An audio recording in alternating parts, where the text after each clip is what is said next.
மித்ரன் சித்தார்த்தை அப்பா என்று அழைத்ததை யாராலும் நம்பவே முடியவில்லை. இந்த சிறுவனின் அப்பா ஆசியா மற்றும் ஐரோப்பா அளவில் மிகப்பெரிய பணக்காரனாக இருக்கும் சித்தார்த் என்று. அதே சமயம் அனன்யாவிற்கோ அவனை எப்படிலாம் திட்டி பேசணும் என்பதுதான் மனதிற்குள் ஓடிக்கொண்டிருந்தது. அப்போது குணசேகரன் அனன்யா அருகில் வந்தவர், அனன்யா, உன் குழந்தையோட அப்பா சித்தார்த் அபிமன்யுவா என்று கேட்க அனன்யாவிற்கு என்ன பதில் சொல்வதென்றே தெரியவில்லை. அதே நேரம் மித்ரனை கையில் தூக்கிய சித்தார்த் அனன்யாவிடம் வந்து, நான் தான் உன்கிட்ட வெயிட் பண்ணுன்னு சொன்னேன்ல, அதுக்குள்ள நீ ஏன் தனியா வந்த என்று கேட்டவன் அவள் கன்னத்தை வருடி கொடுத்தான். அதே நேரம் சுதாகரை பார்த்து சித்தார்த் முறைக்க சுதாகர், சாரி சார், இவங்க உங்க வைஃப்னு தெரியாம இங்க வந்துட்டேன், sorry sir, please N business எதுவும் பண்ணிடாதீங்க என்று வேண்டுகோள் விடுத்து கிளம்புகிறான். அதே சமயம் குணசேகரன் அனன்யாவை மனதிற்குள் திட்டிக் கொண்டே இருந்தார். ஏனென்றால் குணசேகரன் சித்தார்த்துடன் பிசினஸ் செய்ய நீண்ட நாட்களாக முயற்சி செய்து கொண்டிருக்கிறார். அனன்யாவிற்கு சித்தார்த்துடன் இப்படி ஒரு நெருக்கமான தொடர்பு இருந்தும் அவள் அதை பற்றி ஒரு வார்த்தை கூட அவரிடம் சொல்லவில்லை என்பதை நினைக்கும் பொழுதே அவருக்கு டென்ஷன் எகிரியது.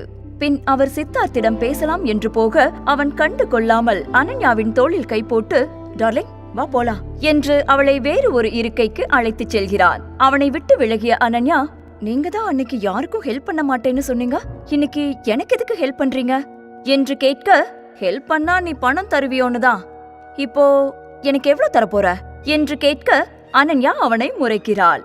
அவனுக்கு அருகில் நின்றிருந்த மித்ரனை பிடித்து அனன்யா இழுக்க மித்ரனை விடாமல் பிடித்துக் கொண்டிருந்த சித்தார்த் அனன்யாவின் கையை பிடித்து, ஹலோ மேடம், இங்க எனக்கு கொஞ்சம் வேலை இருக்கு, அது வரைக்கும் இவன் கூட இங்கேயே இரு என்று சொல்லிவிட்டு சென்றான். அம்மா, அப்பா எங்க போறாரு என்று மித்ரன் கேட்க, மித்ரன் சித்தார்த்தை இந்த அளவுக்கு அப்பா என்று நம்புவதை பார்க்க அனன்யாவிற்கு கஷ்டமாக இருந்தது.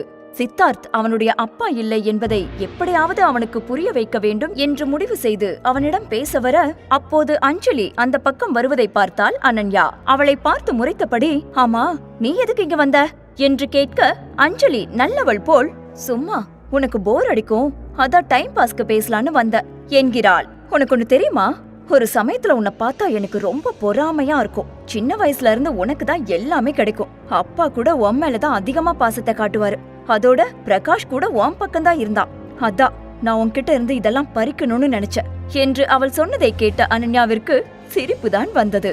ஏனென்றால் அஞ்சலியால் தான் அனன்யாவின் வாழ்க்கை கேள்விக்குறியாக இருக்கிறது. ஆனால் நல்லவள் வேஷம் போடுகிறாளே என்பதை நினைத்து பார்க்க அவளுக்கு சிரிப்பாக தான் வந்தது. உண்மைய சொல்லணும்னா பிரகாஷ் உனக்கு தான் உண்மையா இருந்தா. நீ இங்க இருந்து வெளிநாட்டுக்கு போனதுக்கு அப்புறம் நான் தான் அவனோட கஷ்டமான டைம்ல கூடவே இருந்த, அதனாலதான் மெல்ல மெல்ல என் பக்கம் சாஞ்சிட்டான் என்று அஞ்சலி சொல்வதை கேட்க அனன்யாவிற்கு எரிச்சலாக இருந்தது. போது நிறுத்து, இப்ப எதுக்கு இதெல்லாம் சொல்லிக்கிட்டு இருக்க என்று கூற அவளை மேலும் வெறுப்பேத்த எண்ணிய அஞ்சலி, ஏன்கா டென்ஷன் ஆகுற, நான் சொல்றதெல்லாம் கேட்டா உனக்கு பழைய காதல் ஞாபகத்துக்கு வருதா, பாக்கதான் நீ ஸ்ட்ராங், ஆனா உன்னைய ஈஸியா ஏமாத்தலாம், அப்படி இல்லனா 5 வருஷத்துக்கு முன்னாடி நான் விரிச்ச வலையில நீ மாட்டிருப்பியா, எனக்கு தெரிஞ்சு உன்னோட பாஸ்ட பத்தி தெரியாதனாலதான் சித்தார்த்தம் கூட இருக்காருன்னு நினைக்கிற, அது மட்டும் தெரிஞ்சா அவர் உன்னை திரும்பி கூட பார்க்க மாட்டாரு என்று சொல்கிறாள் அஞ்சலி. பின் தான் ஏதோ பெரிதாக சாதித்தது போல, என்னக்கா சித்தார்த்துக்கு உண்மை தெரிஞ்சிரும்னு பயமா இருக்கா, சரி அதெல்லாம் விடு, பாஸ்ட பத்தி ஏதும் கவலை இல்லைன்னு அவர் சொல்றாருன்னு வச்சுக்க, ஆனா இப்ப வரைக்கும் நீ பிரகாஷ லவ் பண்றேன்னு அவருக்கு தெரிஞ்சா அவர் என்ன மாதிரி ரியாக்ட் பண்ணுவாரு என்று கேட்டாள்.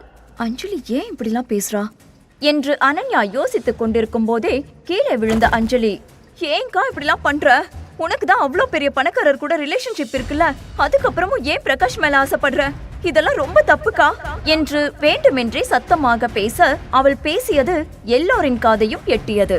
அஞ்சலியை பார்த்து பாவப்பட்டவர்கள் அனைவரும் அனன்யாதான் எல்லா தவறும் செய்திருப்பாள் என்று பேச ஆரம்பித்தார்கள்.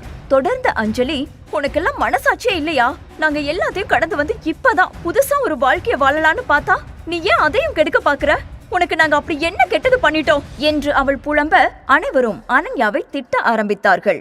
அப்போது அங்கே வந்த பிரகாஷ் அஞ்சலி கீழே விழுந்து கிடப்பதை பார்க்கிறான். அனைவருக்கும் முன் தன் அம்மா கஷ்டப்படுவதை பார்த்த மித்திரன், ஏன் சித்தி, எங்க அம்மா உங்களை தொடவே இல்ல, நீங்களா கீழே விழுந்துட்டு நடிச்சு அவங்க மேல ஏன் பழி போடுறீங்க என கேட்க அனன்யாவிற்கு படபடப்பாகி கண்கள் எல்லாம் இருட்டி கொண்டு வந்து அப்படியே சரிந்தாள். கீழே விழுவதற்குள் ஒரு கதகதப்பான கரங்கள் அவளை தாங்கி பிடித்தது.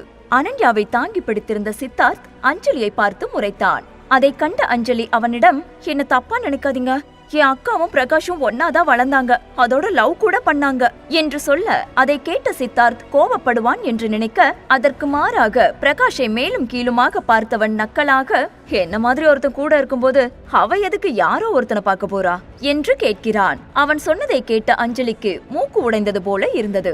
மித்ரனை கையில் தூக்கி கொண்டு அனன்யாவை கைத்தாங்களாக அழைத்து சென்றான் சித்தார்த். அனன்யா கண்ணை திறந்து பார்க்கும்போது அவள் ஹாஸ்பிட்டலில் இருந்தாள். அந்த நிலையிலும் தன் மகனை நினைத்து திரும்பி பார்க்க அங்கே குணசேகரன் அமர்ந்திருந்தார். அவள் மயங்கி விழும்போது அவர் அங்கிருந்ததாக ஞாபகம் இல்லை என்றாலும் அவரிடம் எதுவும் பேசாமல் அமைதியாக இருந்தாள். தன் மகள் படும் அவஸ்தையை பார்த்தும் அதை பற்றியெல்லாம் கவலை கொள்ளாமல், ஆமா உனக்கும் சித்தார்த் அபிமன்யுக்கும் என்ன சம்பந்தம் என்று கேட்க, தன்னுடைய இந்த நிலைமையிலும் அப்பா எந்த அளவுக்கு யோசிக்கிறார் என்பதை நினைத்த அனன்யாவின் இதயம் வலித்தது. அதையெல்லாம் கண்டு கொள்ளாமல் அவள் மித்ரனை தேட, அவன் இங்க இல்ல, அஞ்சலி கூட சாப்பிட அனுப்பியிருக்க, இப்ப சொல்லு உனக்கும் சித்தார்த் அபிமன்யுக்கும் என்ன சம்பந்தம் என்று கேட்டார்.